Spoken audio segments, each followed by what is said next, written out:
towards that Guan Yu Shibalanke pick, however. It's scary, isn't it, getting both those on the same squad? I like what we saw, though. The Athena was first banned earlier. She's really, I feel like, risen up in prominence and finally get a little bit of respect with that ban. You just don't want to do it taunts all game long. It's just the ability to spam it so often, and cooldown already being a heavy priority for a lot of supports lately. It just benefits her even further. And speaking of which, Papis and Optimus gang could be getting into a brawl pretty early here already. Yeah, big early grouping that we're seeing. Everybody is over here in this lane. Johnny looked for the ring bottom. Bounce could not find it. Sprint has to come out from Fuse Find City on the left-hand side, so they are going to retreat away. Papis forced that defensive relic. That's a bit of a win for them. For there to be that much panic from Optimus, kind of surprising. I don't feel as though anyone was in some serious immediate danger. It just seems as though they didn't want to take the risk, and I can totally understand better safe than sorry mentality. And again, those are all the upgraded sprints, which are all the rage nowadays, Taco. Give you a chance to not only be safe in lane, but if you get some good poke off, go aggressive there in lane. So Fusify will not have that available, as it is going to be the Cullen that's going to be in the support role for them over in the dual lane. The latest EU signature pick, I think, ever since the start of Season 5, when they first started breaking out this Kakolan support in the SPL, and I can understand it alongside of the Shibalanke, because the whole purpose of taking a warrior into your support role anyway is to try and rely on their early game base damage scaling for supporting the hunter and clearing out the lane really quickly. And Kaspanify with the branching bola should already be well prepared to do that. And it just gives you some early damage. It does mean, though, that you could potentially be lacking some control that you typically get from some of these Guardians. But if you're going into a matchup where your opponent is also playing the warrior support, then that's not such a big deal anymore, is it? It's going to be the Achilles over there for Draco Marino. So really, which team was able to establish a little bit of better pressure on that duo side of the map, along with the mid lane and jungle, and can start using that to move over to other parts of the map first, is going to be the big deal. Well, Johnny going to make sure that he secures the blue buff for his Guan Yu, won't get invaded from the Hercules by any means. Is now Creed and Johnny going to brawl it out for those mid Harpies on the right-hand side. Mr. Nazer and Seeing both splitting pretty evenly on the left. Seeing, huh? Man, it's going to be a while. Probably don't want to call him Ferrocrit as he gets stunned there in the mid lane by Mr. Nazer. But that Isis matchup, we don't get to see Isis too much. And you heard the Des talk about it a bit, that it could be because some of these channeled abilities like the Guan Yu and the chance to interrupt. You can even interrupt the poison darts. Kind of everything can from the Shibalanke. What does he like so much about this Isis pick? Isis just has a lot of pressure early on in the wave. I mean, she has no issues clearing for the most part, and I know that she's going to typically try to handle things by herself, and I think that's kind of the direction you have to go in as an Isis. You need to look for those persisting gusts and make sure that you're sufficiently clearing out the lane, especially when you're going up against the Agni. That can be pretty complicated, trying to match some of what he brings to the table. That's right. Isis does have a lot of pressure there in the mid lane, and Agni in particular can sometimes struggle with that. So we'll see if she can get some interruption. We got to come out just a moment. We got a little bit of problems we're working on there for you. He said, no problem. Chat, we'll get you right back into the game here in just a moment. But we talked about it coming into this already. These are two teams that not only have SPL experience, but a lot of SPL experience against each other. These same 10 players, basically, were in the SPL for a long time. They see each other all the time. I mean, how much does that impact when they come in here, all that previous playing against each other That's a large part of the reason, though, why we see the drafts break down the way that they do, is because when you are so familiar with a certain team or with certain players, you know that you can just choose to ban away picks that they might be leaning towards, whether it's out of comfort or just out of, favoring and their viability in the meta. I think that there are numerous reasons to always want to look more towards the individual as opposed to the general scene in terms of competitive play. And I think that's good both in your own team and when you're preparing for the other team as well. Yes, things are sometimes meta pick because they're very strong, but there's so much to be said for being on a pick that you know almost every single scenario. Speaking of name changes, though, with Ferrocrit, it's going to be really weird seeing just Julio. Just Julio, right? Yeah. Just Julio. Lost a couple numbers there. I guess the other 68, they fell off, right? The other 69 were available Oh, sure, now. if you want to say that. Yeah, okay. Yeah, well, he's the only one now. That's for just sure. one, that's right. He's Julio 1, essentially, and you don't have to have the actual 1 in there. Would it technically be Julio 0? As in he doesn't exist? I guess so. Taco and he's blew living my in the mind off simulation? camera just now, and No one got to see my freak out face, but yeah, that's it. Julio, just regular Julio, having a good matchup here against Silio and the Guan Yu. Some good chances to interrupt the Tao Lu assault, and has a way to match up with the sustain that Guan Yu brings so well with that mitigate wounds. We've seen Hercules be very, very strong here lately, and this is not a bad matchup for him at all. I do have some concerns, though, for the Papis composition in the mid to late game team fights, because Caspainify with the Darkest Night ability, of course, it's not just being able to kill comms, it's also the ability to not see. Mr. Nazer might be prompted to want to drop that Isis ultimate really early on in some teamfight engagements, and he's got to be careful to hold on to that one until the moment is right, but hard to pick them out at times. It can be difficult to pick them out. It might be difficult to recognize Creed is here, but so is Johnny. And seeing as well, goes to the Cobra's Kiss. That deters them. Sash will not land either. So both junglers and the mid laner rotate over, but in the end, nothing comes from it. It's thought that counts. Both sides are going to back off, but Creed only feigned backing off. He's still lurking around here in the duo lane. This could start to hurt him, however, if they doesn't go in soon enough. Because he's not finding a pick. He's just forcing the 3-man split of the wave. Draco Marino gonna find the stun that he needed, but the taunt won't connect, causing the last breath to be forced out, but so do the beads from Caspainify. So Caspainify is not going to end up dying there, but the beads are going to be on cooldown. Creed went in, just couldn't quite get the Cobra's Kiss before he was able to get into the Rising Jaguar from Caspainify. Got into the tower edge where all he needed was a bead to get himself out of danger. So Caspainify surviving the gank and kind of wasting Creed's time. The trick is grabbing him before he gets to that CC immunity portion of the Rising Jaguar, and you can cancel any part of the dash leading up to it, but it is a pretty brief window of opportunity there that Creed just wasn't able to catch up to, despite being on the circuit and having heavy mobility. Now would be the perfect opportunity for Johnny to counter gank in that duo lane, because Draco Marino and Warchi probably feeling overconfident since their jungler was just there to help alleviate some of the duo lane pressure. And Optimus gang had to use a lot to make sure they were able to keep him alive. The sprint and the beads are both down. Warchi still does have those beads available on the side of Papis too, so a bit of an advantage if they want to try and look at that one more time. Of course, Creed does have the ultimate down for a little while, so there could still be a path back in for Johnny as well if he does want to come back in and gank for Optimus gang with the sprint down. Only the beats would be available for Warchi. If he can bait those out, certainly some opportunity here, but with that horse still available, it will not be easy. They separated the brothers! Wait, what?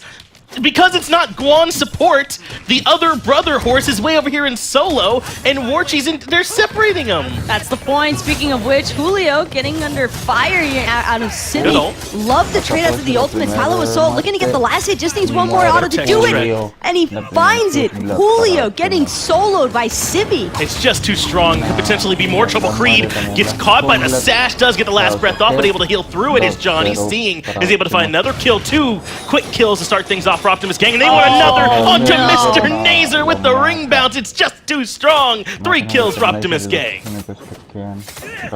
That hurts to see. It feels bad. Mr. Nazer wanted that last tick. He was looking for it. For trying to find a return kill at least onto Seeing, but just coming up short there in the mid lane, and it's going to be a total net loss for the Papis as both Creed and Mr. Nazer end up falling during that little skirmish.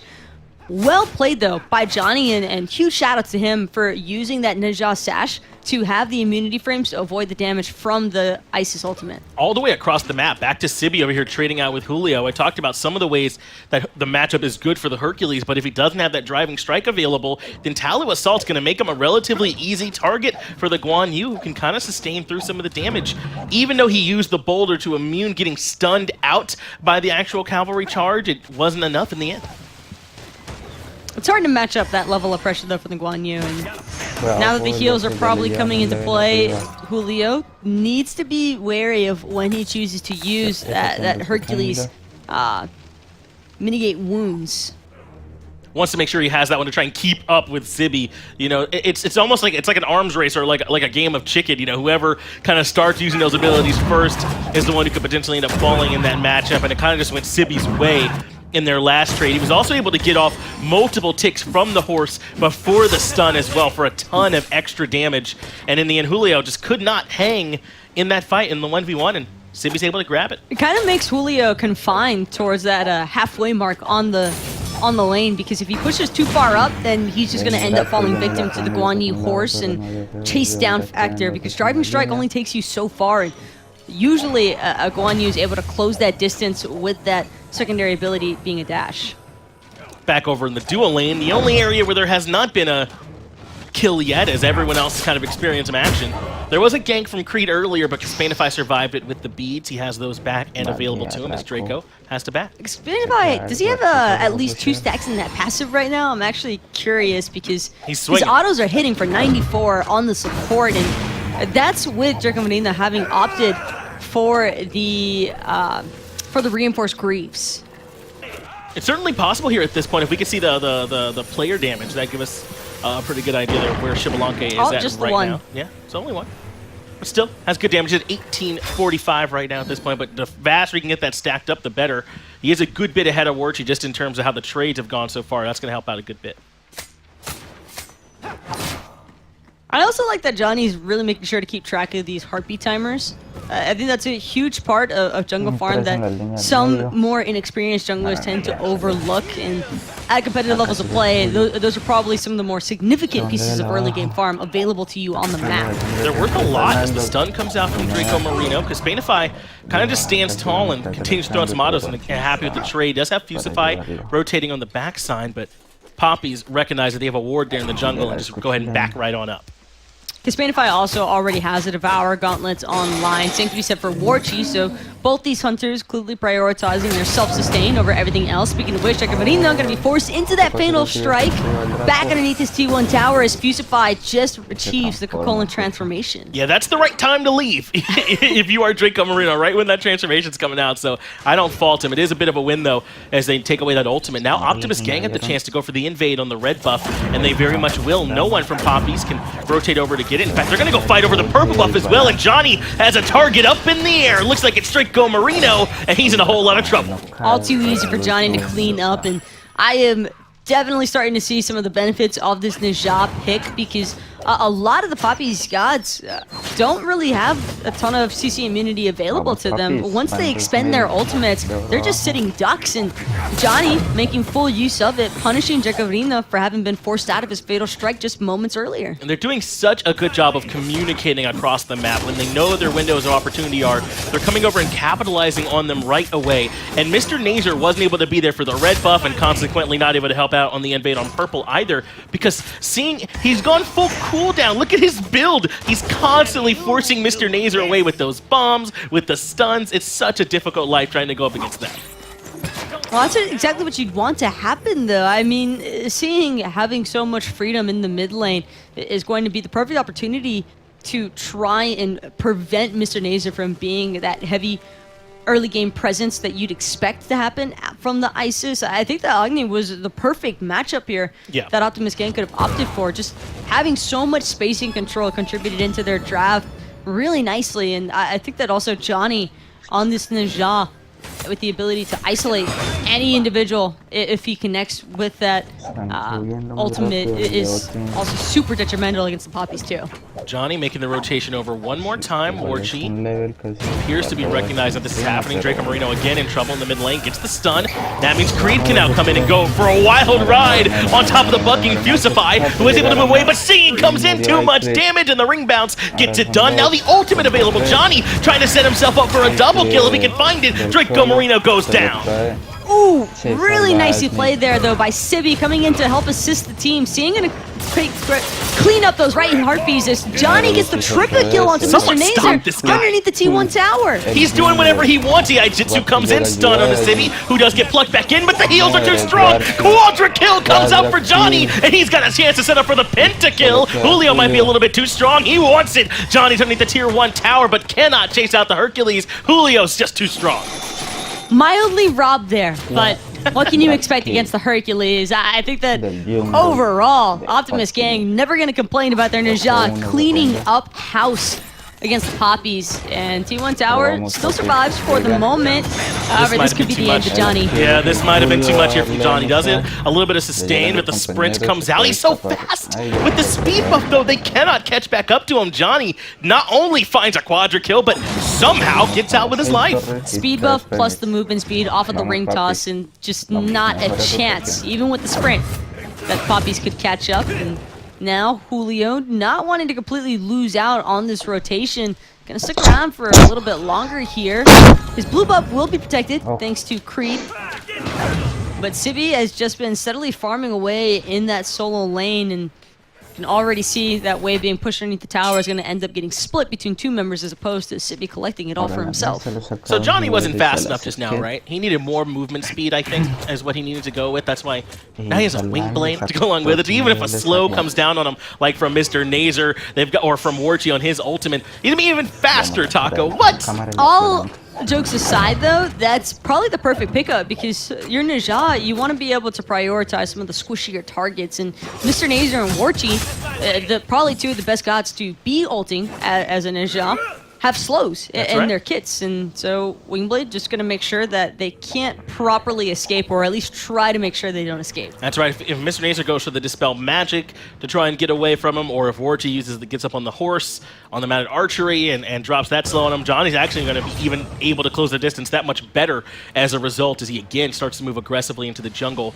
Red buff not too far from respawning. I think that's what Johnny wants to be here for. He has Seeing backing him up, but the rotation coming from Draco Marino and Warchi as well will not be easy. He's standing right on top of a ward, and surely this rotation now from Warchi and Draco Marino, I've got to be letting him know, is red buff going to already be cleared out by Creed, but look at that poke at the Agni. Mr. Nazer, though, he's too greedy. He wanted to go in and pick up the buff, and now he's in trouble. Fusify only needs one more shot. Aegis lets him immune the damage from the knockup, but Sibby rotated on the backside. That means another kill for Optimus Gang, 9-1. Seeing trying to put up some damage, does control Julio for the moment, but the rest of Optimus Gang are retreating after getting their kill. All eyes on Sibby and Fusify, as they're the ones leading the charge here against the Poppies. Now that Mr. Nazer has been picked off, Julio gonna try and match them, but there's not a whole lot that a lone Hercules can do. It's not probably the best idea to come in here. Does get slowed out. Sash lands onto Warchi, forced to use the beads, now forced to get on top of the horse. Creed is the next one that's in trouble as he's forced to jump away on the Circuit. Optimus Gang have forced Papis out, and they're coming to position right around the Gold Fury. This is a very strong call. Papis can't afford to come in here. And Papis won't even be able to make it back from their base in time for Optimus Gang, because this Gold Fury already done. That was a relatively fast siege of it, considering that it's only 15.5 minutes into the match, so Optimus Gang gotta be feeling good about that one. Super well executed. And Johnny has just been playing so well for Optimus Gang. Yes, he's the one getting all these kills, but it's not just that. It's finding those sashes to try and burn some of the relics. It's being able to get targets out of the fight for a prolonged period of time. And then when Sibby's able to rotate in as well on that horse, remember, there's no Guardians in this match. There's not the same level of control as there always is. So Sibby and Johnny maximizing theirs has made such a big difference. And Johnny, I mean, you just mentioned how impactful he's been in this game, but 8 out of 9 kills participated in. It's crazy. So clearly, whatever is about to happen next, Johnny is surely going to be taking a part of it. And I think that that's kind of just a necessity. It helps so much more as far as keeping the Circuit away from your backline when you have this massive of a leading on the Ninja. I mean, even Creed has to be careful about the way that he chooses to maneuver in a lot of these team fights, because the Sash is just so strong at interrupting that ambush from the Circuit. Forced to dash is Warchi, but Caspanify's chunky with those auto attacks. Minions are strong to body block, with the branching bolas are going to fight him through anyway. Warchi didn't have a way out. Caspanify able to get the solo kill on his opposing hunter.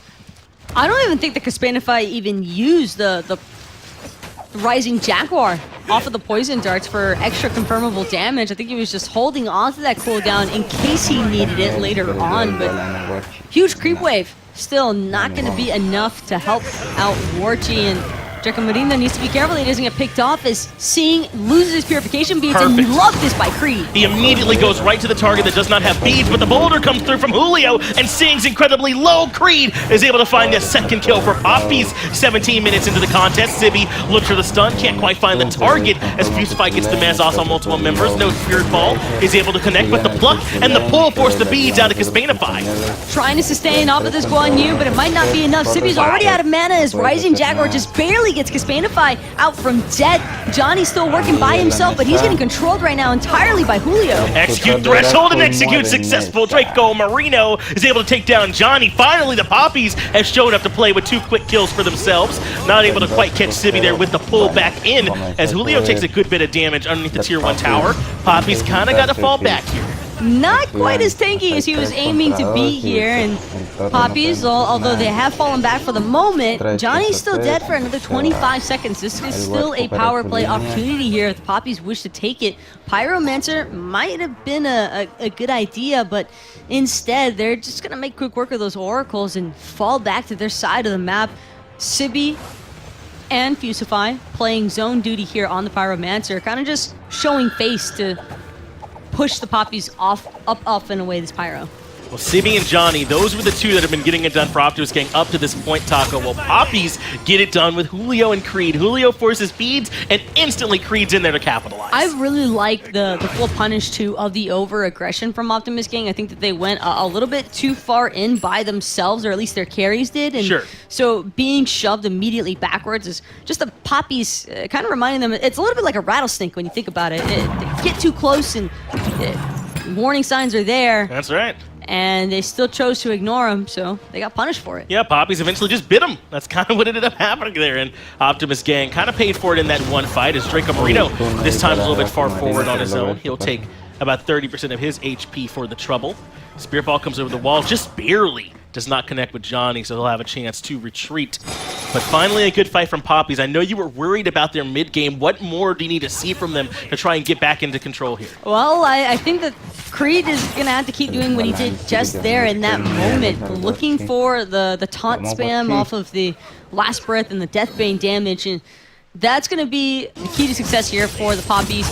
But if Creed isn't able to actually grab a squishier target up in that Last Breath for a confirmable kill, I think it'll still be very difficult for the Papis to breach Optimus Gang's defenses. It was also difficult for them to stop that Pyromancer, so difficult that they didn't even do it. Optimus Gang just sneaked that one away while Papis can't make it into the area. Meanwhile, Warchi is able to continue just pushing in the duo lane, not able to take the tier 2 as the rotation's on from Johnny and Caspanify, but he's just going to back, so he shouldn't have to worry about that. He is able to make it right on out of there scot-free, but Gold Fury going to be up here in about 9 seconds, and Fusify Johnny are right here for it. I love how Warchi throws out the Heavenly Banner, totally ready to just spam split push the T2 in duo, and that moment of realization that everyone is coming for his cheeks, he just immediately backs off, and I can't blame him in the slightest. That is not a spot that he wanted to stick around in, with that rotation of Johnny and Fusify right around the corner. Yeah, he was not going to have a good time in that duo lane, so the right call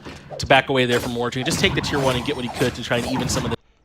Y se quieren volver a hacer la Gold Fury, pero oh, maldito internet. We are getting relatively close, but this Gold Fury might change that. Julio trying to force his way into the Gold Fury pit. Creed comes in the backside. He is able to grab Caspanify with the Cobra's Kiss. Mr. Nazer forced to drop down. The Circle of Protection pops it to try and keep himself alive, but Sibby is not ready to give up the chase. Johnny finds the last hit, and Mr. Nazer has already fallen. The Cursed Ankh going to be the primary reason why we saw Mr. Nazer starting to fall back away from his own ultimate. Didn't want to get that heal to apply additional damage because that's an upgraded Cursed Ankh. That's 20% additional damage from healing, and even then, it didn't make a difference. Mr. Nazer just going to get... Johnny seems to have caught yet another target is Draco Marino. Gold Fury, Mr. Nazer, and Draco Marino all going the way of Optimus Gang. And you talked about some of the value there for that Cursed Ankh. Well, Taco, that changed that team fight for them. Instead of fighting on the Circle Protection, they had to retreat. I didn't even realize that Draco Marino was still sticking around. Speaking of which, Sibby gonna rotate into that T1 just in time for it to be taken away by Warchi and Creed. Warchi trying to use that mounted archer to get away, but even then, Sibby's still quick on his heels. Yeah, Sibby's continuing to try and fight this up against Warchi and Creed. Para de Papis, pero creo que va a ser 2 torres down para de Papis. Right as the team fight had just started breaking out, and even if it had been a favorable fight for the Papis and they'd found a pick or two, I still don't feel like they would have been in position to take the Gold Fury simply because too much of their team fight and objective play relies on that Isis ult. it was just Optimus gang forcing Papis to use almost everything suboptimally. Like Julio starts the fight essentially at half health because he has to walk into the Gold Fury pit and take a bunch of free damage. Creed jumps in, Caspanify, but not before the beads are down, not really when he had the opportunity to do what he really wanted to, so that doesn't work. Mission Laser Circle Protection didn't really work either. In the end, Optimus gang win that fight, and now they're ready for another as they start off the Fire Giant. And Draco Marino yet again being the target here between Fusify and Caspanify. Julio unable to connect on that Earthbreaker, gonna eat some poke out of the Agni Bombs instead. Healing up from Sibby. That's the difference. Mitigate wounds is pretty good for Julio, but it doesn't do that. Doesn't heal up the whole squad constantly the way Sibby's been able to do it, and they can force in now Papis to overcommit. Julio is going to be the frontliner for them. Creed comes on the backside, forces the beads away from Caspanify, does put down the last breath, but it's just not enough damage, and now he's forced to retreat. Big chunks coming out on those auto attacks, and Johnny can't hit him with the ultimate. That was pretty hot Purification Bezo out of Creed, but Sibby's still looking for more underneath the T1 tower. No sé, agacho. Ahora, ¿quién es? A ver, ¿murieron alguno? Esperemos a ver. A lot of poke from that T1, in fact, and Draco Marino unable to use the Fatal Strike aggressively, instead has to back off into his lane. Tried to go for the Circle Protection, but just not going to work. Not up against Johnny and the rest of Optimus gang. Mr. Nazer falls yet again. 1-5-1 for the mid laner. Draco Marino now in trouble. The bombs come out from C. Julio gets slowed and controlled. Caspanify finds the shot to take him down as well. Further heals coming out from Sibby as Optimus gang continue to surge into the tier 2. They're still not done. Sibby with enough mana to continuously heal up his team means that that's going to be a T1 tower in solo in favor of Optimus gang. Creed still lurking around the corner, but it's 5 versus 2 here, and the Papis don't really know if this is the fight that you want to take. I don't know if this is what Creed wants either, as seeing dashes away, the dash is down. Cobra's Kiss, though, misses, forced to use Deathbane to escape, and now the rest of Optimus gang can grab this tier 2 tower for relatively free. Papis cannot defend. Creed kind of just lucking out that Seeing didn't have the stun available right as that bomb was landing. Fusify, mildly controlled by Draco Marino, but since he knows that Fatal Strike is on cooldown, I don't even think he's the slightest bit concerned. Now that was a big prolonged fight. They were going to go for the Fire Giant first. They don't get it. Was it just the heals from Sibby? I mean, what was the big difference there? The heals. It's the sustain. Mr. Nazer has one big burst of healing that is completely negated out because of the Cursed Ankh. It's so easy to just time that Cursed Ankh. And even if you try to hold the Isis ultimate throughout the duration of the Ankh, you're still going to typically end up on the worst end of that trade because you're just holding the ability for so long. Not only do they have that Cursed on, they have a ton of anti-heal right now. The Divine Ruin and the Pestilence all available to try and help mitigate some of what the Papis want to do. Pyromancer being looked at by Optimus gang, and they will indeed secure that one.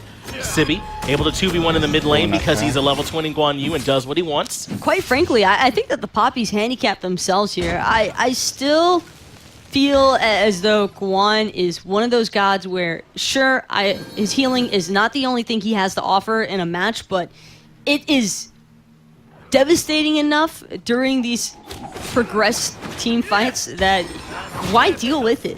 You know, it's better to just go for the Cursed Ankh and match that anti-heal option from Optimus gang as opposed to just trying to sort it out between a Divine Ruin, some Brawlers Beat 6, and a Pesty. Yeah, it's really just the Divine Ruin. I mean, at this point, they do have the Pestilence there for Julio as well, so they've got some helping them out. But when Mr. Nazer falls that early on in the fight, he's not even really getting a chance to apply the Divine Ruin onto anybody. Sibby can then, the rest of Optimus gang can disengage for a moment, heal back up, then come back in and fight Papis at a much higher health total. Now Gold Fury being forced, and Johnny's right here to follow up. I mean, Optimus gang just have zero concerns for anything out of the Papis. Darkest Night going to be popped, and that means they're going to be fully on the retreat. As Fusify still looking for more. Circle of Protection is down, not even really able to get any healing out of it, as Fusify actually does get pushed, but it's Julio who falls to the shots for Caspanify. Mr. Nazer next up on the chopping block, double kill for Caspanify. Creed is forced to jump away. He just cannot find his way in on this Arquette. They're just going to fully heal all the way back up, though. Warchi, one of the 3 surviving members from the Papis of that last fight, actually pulling the Gold Fury himself, but there's a ward available, a couple actually, for Optimus gang. So Warchi, thinking better of it, goes through his red buff, and even that he can't truly confirm. Let's see the battle, and it looks like no, he's not able to grab it. Sibby has a red buff that he earned in battle. Warchi having a rough time, can't even defend the red buff in the backside as Sibby goes up against the 1v2. He's not in any danger on this one yet. Oh, he's just like, hey, by the way, there's more farming. Thanks for letting me know, guys. And he's got 2 people with him, while the other 3 members on his team go for the Fire Giant. Yeah, the next closest person is Fusify, and that's from Optimus gang. No way for Papis to stop this Fire Giant either. Optimus gang have looked very, very strong here in game 1. And I want to say, I don't think Papis are playing this poorly mechanically. Creed has had no opportunities to go in and find damage this game. It's just been shut out. He tried to go on Caspanify, Darkest of Night shut him out immediately. I feel as though this was just a hard outdraft over everything else. And Draco Marino, I hope that he's on a Guardian next game, because he is probably one of the better supports that I've seen in the EU SML. And I just think that this is kind of a disservice to him. Speaking of which, Julio, where'd you go, pal? He'd have liked to have been a part of that circle of protection, I imagine, but never even got a chance. Julio has already been removed from the map. Mid-Phoenix is very low. Only need a few more shots from Caspanify, and there they are to bring that down. Sash lands on the Warchi past Draco Marino. What a shot coming out from Johnny the Jungler. Next up is Draco Marino, and Sibby's there to get it done. 5v3. Only Creed, Nazer, and Warchi are trying to defend the base. There is no escape from Sibby right now. There's no is Ares just here. Running everybody down, and this entire gang kind of felt like Optimus gang just robbing a house in broad daylight. They are taking everything as the Papis just sit and watch. Yeah, Warchi's going to drop down as well now, too. Only Creed and Mr. Nazer left alive, and Optimus gang should very certainly be able to get this game now. Creed goes in for the last breath, but it feels like it means nothing at this point in the game. Optimus gang, former SPL Optimus gang, come in and take game 1 over the Papis. Well, that's part of the reason why they were a team that was formerly in the SPL. And That's right. The Papis, I mean, you can't count them out just yet either, though. I do feel as though that was just